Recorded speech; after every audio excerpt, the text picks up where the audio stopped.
the teardown starts. Let's get this exhaust off, and then we'll get the tunnel plate off, I guess, too. Looks pretty bad for only like 25,000 miles. Let's get this tunnel plate out. Tunnel plate's out. Clearly I had some oil leaking problems. So we're gonna get the intake off, get the radiator draining, evacuate the AC, all that good stuff. Pull the condenser out that I just put in. Fun stuff. Yeah! Time to start sucking the AC juice out of this thing and then put it up in the air a little bit. Get the radiator draining because I got the cap open. Kind of just let all the things that take time happen all at once. While that happens, I don't know, I'll go do something. A squirter, goddamn! Made a big ass mess. Oh shit. I didn't see that coming. It definitely does not move that kind of liquid.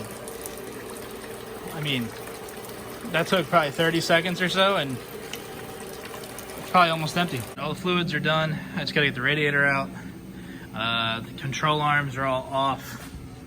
The wheels are off, obviously. I didn't really have a game plan for tonight. I just kind of wanted to get off anything easy that I could get off tonight, and then finish the rest up tomorrow. So I might do the shocks. I might not. I'm not sure. But I do need to get this thing out, and I want to pull it out in one big unit, but I'm not sure if I can. I remember when I put that in there, it was pretty heavy, just as the radiator. I can't imagine with the condenser and the fans on there, it's gonna be much lighter. So I'm gonna have to see what I can do. If not, I guess I'm taking it apart. It didn't come out in one piece, but it's not really a big deal. I did want to look at this radiator though, because the all-knowing people of the internet told me it would be leaking by now, and I don't really see any leaks. I see coolant that I spilled on it, getting it out, but you know, they're talking about, oh, it's a cheap radiator, you're poor, should have bought a DeWitt's. Even though they're the same size, I'm pretty sure. And I'm no scientist, but pretty sure a heat exchanger is a heat exchanger. But I don't see any pinholes, anything like that. I see some bent fins from my fingers and the fans and the condenser and road debris and shit like that, but nothing serious. It is definitely a quality piece for the money. You figure it's been in the car for at least 2 months, and I generally put roughly 5,000 miles a month on the car. So this has about 10,000 miles on it. I don't have to pull the engine, or really drop the subframes to pull the engine, so I could kind of freshen up the bottom end and everything. But goddamn, that's a lot of space.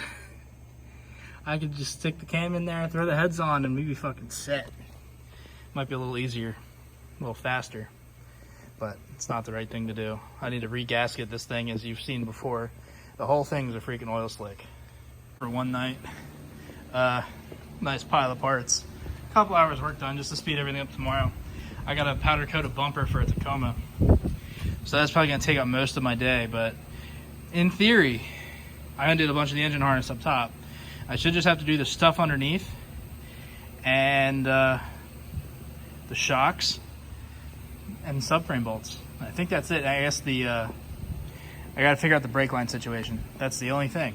It should be only like a couple more hours to get the whole thing down, but I have a really sinking suspicion getting it all back together is gonna suck, like a lot. But thanks for watching. Hopefully we make some cool choppy noises here in the next day or two. Yeet.